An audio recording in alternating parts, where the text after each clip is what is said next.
Good afternoon. I'm Dr. JP, or also known as Dr. Jonathan Putnam, the principal here at Falmouth. And I'm Mr. Kennedy. I'm the assistant principal here at Falmouth. And we want to welcome you to the 2020-2021 school year. We know school is going to look a little different this year due to the global pandemic, but we want to answer your questions and help reassure you that we are here for your students and families as a resource, as a guide, and most importantly, as an educational organization. So, Mr. Kennedy and I have a list of questions that families have submitted, and we're going to go through those questions and answer those. This will be part one of our town hall meeting. Tomorrow, there will be a second part in which we go through the website, the district website, to show you where you can find some of these answers for yourselves as things evolve and continue. So some of the first questions that we received were about school format and what will school look like for this coming year. Currently, the school board has chosen for us to start virtual. So we will start through the virtual model until that is reassessed in October. All of high school and middle school will continue virtual learning until we come to winter break, but elementary will be reevaluated at the beginning of October. Most of our questions have come about School A, School B, and Student A and Student B. And I know that can be a bit confusing. So School A, School B is a way to make sure that we can provide transportation for our students without them having to wait a long time at the bus stop. So to help that, as well as to help social distance on a bus, we have two groups of schools, School A's and School B's. A's will begin their instruction from 8 to 1.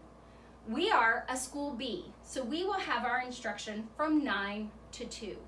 So students will have the opportunity when we go hybrid to be present from 9 to 2 and virtually to receive instruction from 9 to 2. Now the days that virtual instruction or hybrid instruction take place varies depending on whether your student is an A student or a B student. And that is simply the group that they are placed in. You can find that information on your parent view screen, and we'll be sending that out again to families of how to access that. So Group A students will receive direct instruction, either virtual or hybrid once we get to hybrid, on Tuesdays and Wednesdays. Students that are considered B students will receive their instruction on Thursdays and Fridays. You may be wondering what takes place on Mondays.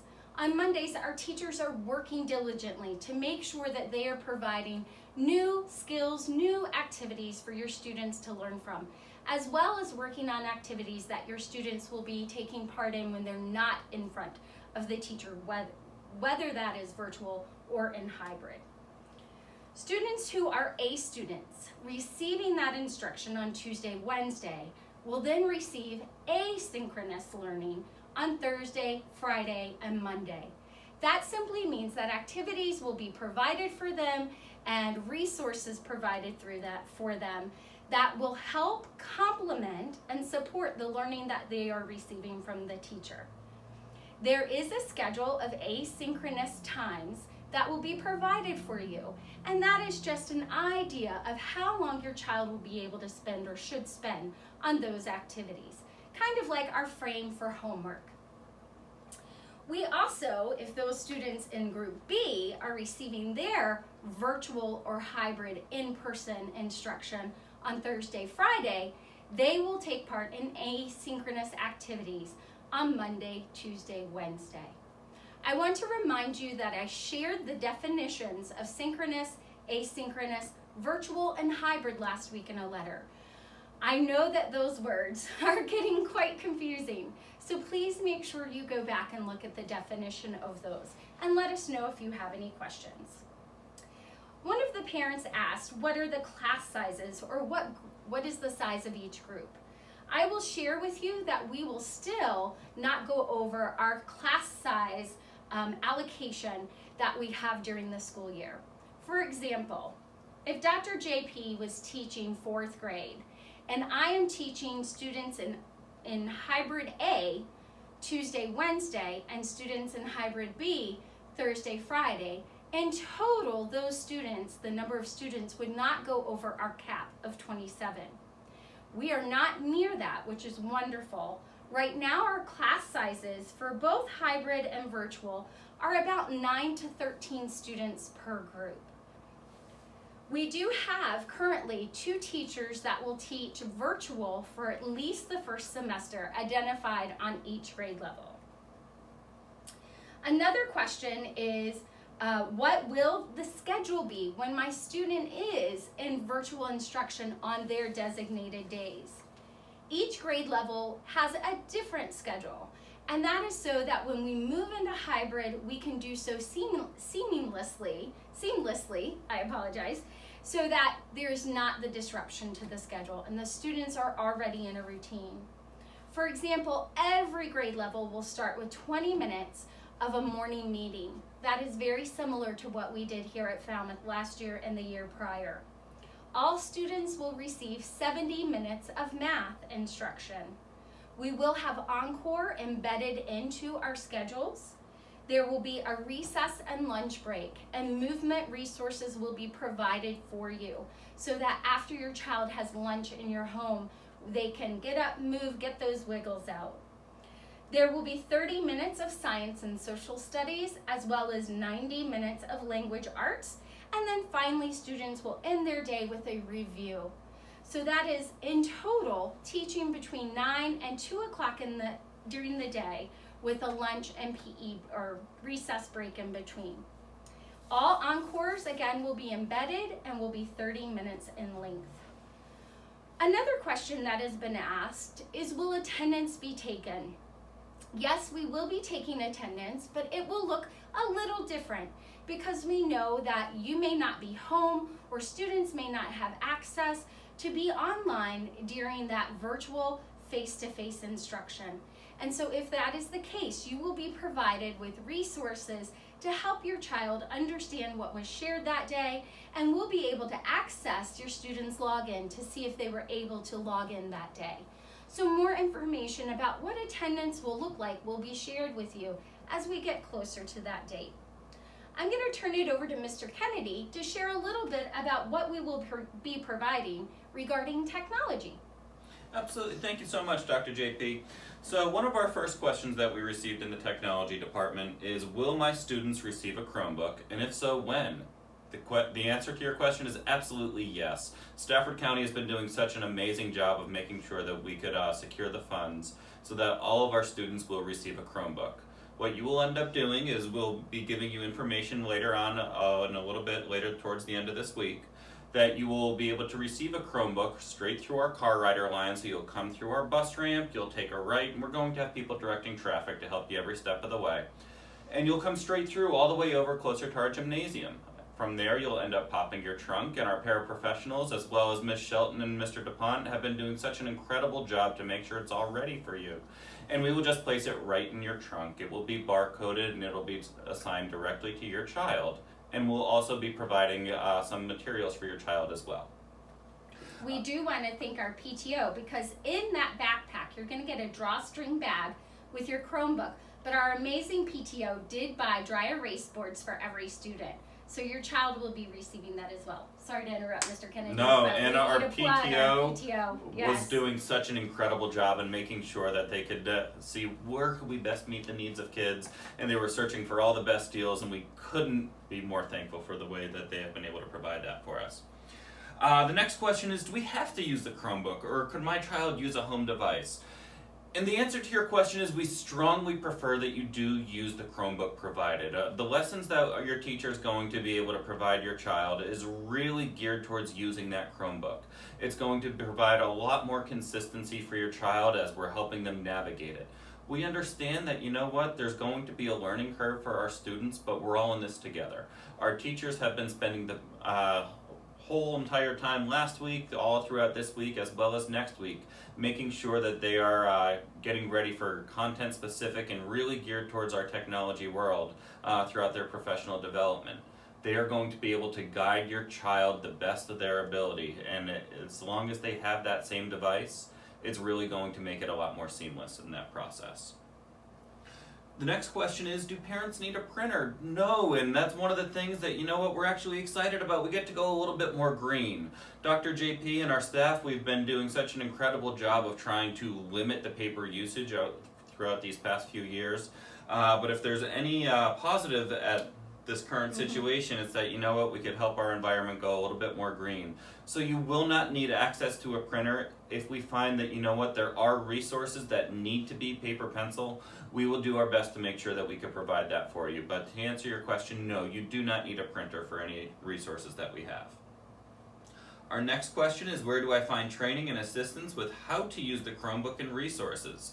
So you could go on our district website, that's at staffordschools.net, and you could also go to the FES Falmouth Falcons Technology, and we will also have office hours to help you out with that. So our teachers will be instructing from 9 to 2, but after that we will be providing office hours daily to make sure that we could help provide any questions that parents or students may have to make sure that your child's getting the best education possible. And the last question for technology department is, how do we receive support if needed regarding our technology or assignments? And once again, we are going to have those virtual office hours for you. So if you guys have questions, don't worry, we're not going to leave you in the dark. We want to make sure you're taken care of. Just be patient with us. All right.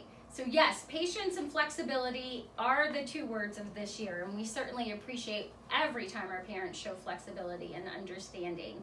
So along those lines, Mr. Kennedy, families want to know, will we be providing packets? No, we will not be providing packets, but one of the things you will find in your students' little backpack when they come and pick up their Chromebook will be that Chromebook. There will be a dry erase board, and there will be some consumable workbooks. And consumable means these will be for your student to work through and keep and write in as we go throughout the year. We will probably start by just sending home those that address the first 9-week curriculum. And then if for some reason we do not come back hybrid, we'll have another pickup time for any additional resources needed for the year. But we certainly are hoping we can come back. Fingers crossed. I know. How will students submit work to be graded? We are going to be using a learning platform called Canvas. And in Canvas, you can upload work directly into that platform. So that is how families will submit student work and then receive feedback from the teacher via that same communication tool. And we will be sharing more about Canvas soon. And again, as Mr. Kennedy referenced, there are many, many, many resources on the district website that you can go to for technology. And again, part 2 of our town hall will be tomorrow, and I will lead you through some of the highlights of our district website as well as the FES website. All right, family resources. This week, meals are being offered, but next week we are taking a break from delivering and providing meals to our neighborhoods as we reorder and get geared up for the school year. Yes, meals will be provided. We will have more information about what that will look like at the end of this week, beginning of next week, but it should look very similar to what we did this summer. And again, I will send that information out to all families so that anyone needing access to those hours and dates will be able to have those. Will the school library be accessible? It will not be accessible until we return hybrid. So again, students will have online resources where they can check out books just like they had in the spring. And again, I will highlight those for families tomorrow in our second part of the town hall meeting. Is the playground accessible? We do have people from our community that have come to use the basketball courts and playground. I will remind you, please don't come during school hours to do that. However, feel free in the evenings or when you have time to do that, but keep in mind, we are not sanitizing that equipment. And will students need supplies? Yes, our supply list that was provided and that is on our website is divided into 2 categories. We have a school and an at-home supply list. There are supplies that we suggest for you to have at home. If your child's anything like mine at home, all I had to do was dig through last year's backpack and I found this year's supplies. So Make sure you're looking around your home for those so that you don't have to go out and spend a lot of money. And of course, if you are in need of supplies, just give us a call. We have had many community members donate supplies to our building. All right, Mr. Kennedy, COVID-19, the dreaded words. It's here. It is here, guys, but don't worry. So our first question is, what is the school doing to mitigate the risk of contracting COVID-19? Well, first and foremost, safety first, everybody. So your child will be watching a welcome to school video, and throughout that video, it's going to be going through the different rules and procedures that we're going to have here in Stafford County and at Falmouth. All students will be required to wear a mask while in the building. We feel that, through our masks that we have here, we will typically be wearing them, but Dr. JP and I made sure that we have our 6-foot social distancing. Dr. JP and I have also been going around to each classroom to make sure that 6-foot social distancing at least is going to be accomplished. In a lot of cases, it is larger than 6 foot or 6 feet, and teachers have been submitting their plans for how they are going to accomplish that as well. Throughout there, we also have a Oxifer bottle in every classroom. Teachers are going to be making sure that they are wiping down their desks as much as possible for the students, as well as students are going to be provided different opportunities to either wash their hands or use any of the hand sanitizer stations that we have posted throughout the building. Staff is also under the impression that as each child comes in the building, as well as each staff member comes in the building, their temperature is taken. If anything is over 100 degrees Fahrenheit, we will have to ask that a child is in a quarantine room with a staff member until parents could be contacted and that the child could be picked up. Our next question is, what are the procedures to be followed if a student in my child's class tests positive for COVID-19? So our response to that is Health Services contacts the family and the Virginia Department of Health. We will follow the CDC recommendations, and the Virginia Department of Health will recommend the people who are in direct contact, such as people that are less than 6 feet for more than 15 minutes, will need to quarantine for 14 days after the last exposure to the positive person. This means that once the person is cleared by the doctor to return to full activity, the people in the home who were in direct contact will begin their 14-day quarantine. Only the person in the family will need to be the person that quarantines, due to being in direct contact with the infected person. As long as the student stays symptom-free prior to their beginning their quarantine, the rest of the class does not need to be tested or quarantined. And that is also on our website, which I will highlight tomorrow for you. And then, Mr. Kennedy, what about special education, focus, all of those special programs? Absolutely. So for those of you that know me, that is 100% my world right now is special education. So how will my children receive IEP services? So if your child's case manager has not been able to successfully contact you yet, please check your voicemails, please check your emails. We have been working feverishly to make sure that we could ensure that every child's IEP is still being implemented. Now, that's going to look a little differently, and people are going to be asking, why does that look differently? Well, for starters, our school day is a lot shorter from that 9 to 2 time frame, and we want to make sure that we are able to provide the instruction that your child absolutely needs. Our ultimate goal in special education is to get them involved in the general education classroom as much as possible. So we are going to be seeing what we could do to provide accommodations for both your house as well as what it looks like in the building, and we are going to be exploring absolutely every avenue to make sure that your child gets what they need throughout their services in their IEP. Please contact me if you have any questions or concerns throughout the process. We'd be happy to set up a meeting at any point, and if you need anything, just know that I'm here. As far as focus services or special education eligibility, all of this is going to be done virtually for the most part.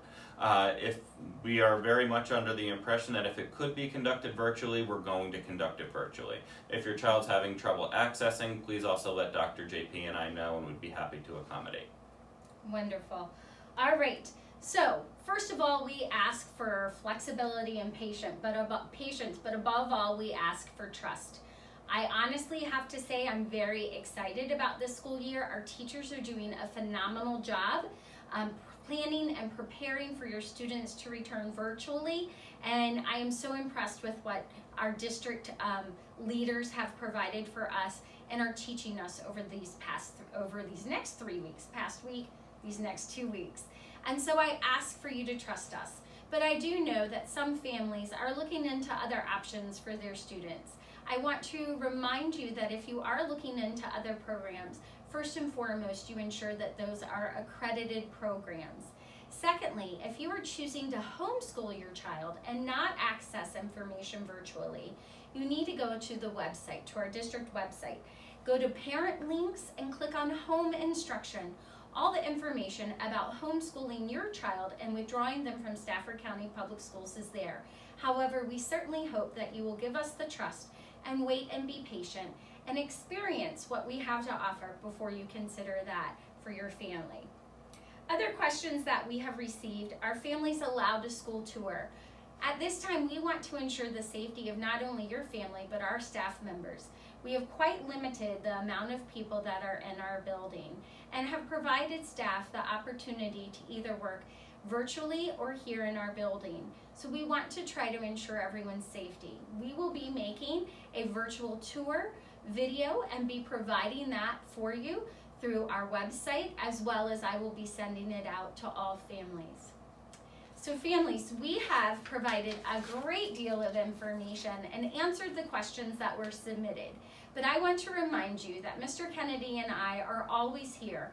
Many families have felt very comfortable reaching out to both of us via email or giving us a call. We are very diligent and responding to you because being both parents, we also know the anxiousness and uncertainty that you are feeling. But I have to tell you that I truly feel that what we are providing for students this year is remarkable. And given the circumstances that we are in, we are doing a phenomenal job. And even as my child is in Stafford County, I am very comfortable with what she will be receiving. So again, we thank you for your time, your patience, your flexibility, and above all, we thank you for trusting your children to Falmouth Elementary School. Thank you so much, everyone. Have a wonderful evening. Take care. Bye-bye.